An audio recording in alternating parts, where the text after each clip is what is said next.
a ki doi ning dam ti chu iti a ki doi ding nam hi dong pathin de a nai to ba enam lam kai ho ki sim phat ting ol le e ho nam chu a robot be hi we om dan chu kate ai pa mineo to na sei tu na thing ni ki puding dan to CSO ki puding nan to nampi ki puding nan chu si ta sei do thing noi ki ti hi ku ki almi la ku ki nam se pe la ku ki nam se pe a hang hai phung se pe a chi lo tai hoi phung se pe a chiu phung se pe an chu phung ba kha ya phung khai se pe na lai ikibul phunau ku ki e banga i mindset no ilung po no ideology agu ai tu pau hi phungun chu na chang tum bu po hi ya chu ku ki sa bang ba ku ki ikibul phunau ku ki banga ku ki nam khan to ringa na I to lo ji ba chu nam hi ma chal thei lo ya chu ai chi chu sim phat na leng chu iti ki bol le phadem ti chu sei tong a sim phat na de nga chu pau kha tho thing no yo si su be do a ki ho to do UPF ke no non su group si ke ho to do thing noi khana kom ngai chala min khana dio puna min khat hen tin political wing min khat hen tin na ai la am wing min khat hen tin so ding la political party nei la boy khoi ti la political party khat kin hen tin chamnet ki dal hi jong da pon lap khat ki chin kin hen tin na zelen gam zo gam ku ki lian ki ti ho si slogan dang chu ku ki lian hi de tai ai lo la zelen gam hi de tai itiu la a ku ki lian hi da la chu khat hi ngai chala no lim na khanin government of zelen gam khanin government of khumi gam khanin government of ku ki lian khanin government of ku ki gam hui si government ngan chu iki bul punao aku ki state ki dal chi a government chum chi ki ni chu chapaga pi hoi lai thun de ba ke thim ta chu to chu adang ho chu all in hulu ta win te to ai pau tho si to ai ni ke ho na si na thakhat om khom le ti chu na dei cho na ka de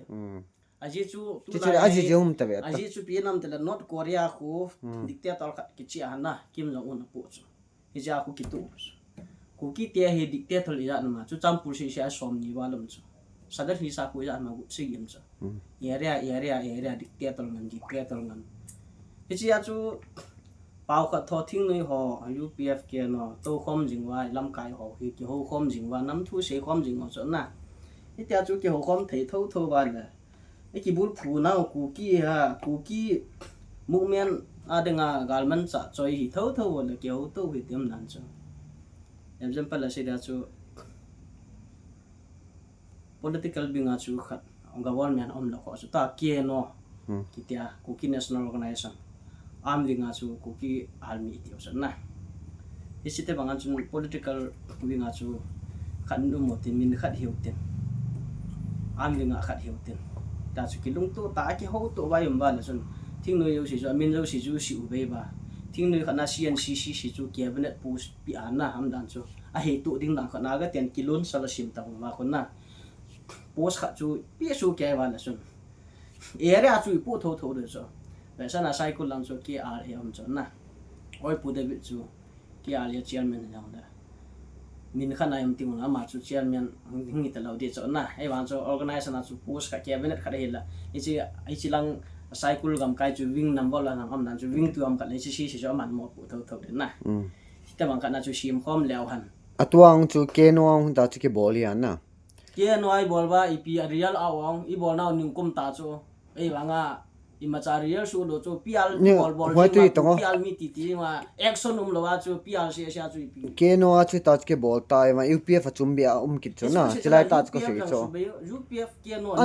ani hin khom le kiti chu to ni chu khadum han parallel organization na ki ti phat chu khang to thei lo chu UPF ding ke no ding aku ki militant chi ding government of India ding chu divide and rule policy ki chip ding chu mi kiang ni so kiang khát hi tiếng là government and alone gì hết đâu giờ chú họ xí chú bao khát thon lên, tiếp theo năng lẽ nghe kiang khát khom tao tên tí cho na kiang khát khom một tiếng mình khát hiểu tiếng government khát hiểu tiếng chú tiếng là chun tua ibui nào social media political thing cả lo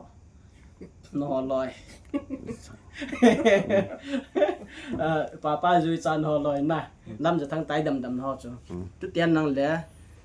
อีทิ้งนึงหัวจูองเกี่ยวตัวว่าเชียร์โซตองเกี่ยวตัวเตียงละจนทาดู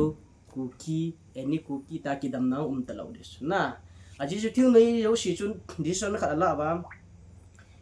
เอ็นนี่คุกกี้ tribes เต่าเตะอาทิตย์จังเลยยุ่งความเดาตาเราว่าเลยทาดูจนเต่าเตะปีสูปีวเป่าแค่ว่าปีคุกกี้นับว่าสุงาม tribe ดูสิต่อ1956 base tribe modification order ลงสัวยุ่งความเนา tribe จุนะไปเตะกังเตะซิมเตะมาไว้เพย์จูความแต่ยุ่งความมันจนทาดูจนเต่าเตะเตียงเลยทิ้งเลยหงกิจิตาจูคุกกี้จู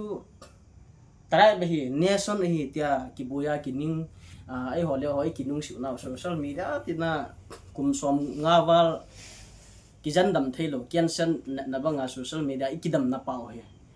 hichi asube ding an chu thing noi ho khat hi ting le des to hi ne hat dikha chu ke no langin any cookie tribes apom so na adi a hoi pen a hi ti so ele UPF langin al hang pin ki sei la na thado cookie hat na dinga chu thado su hat ngai ti so mo so thadu su hading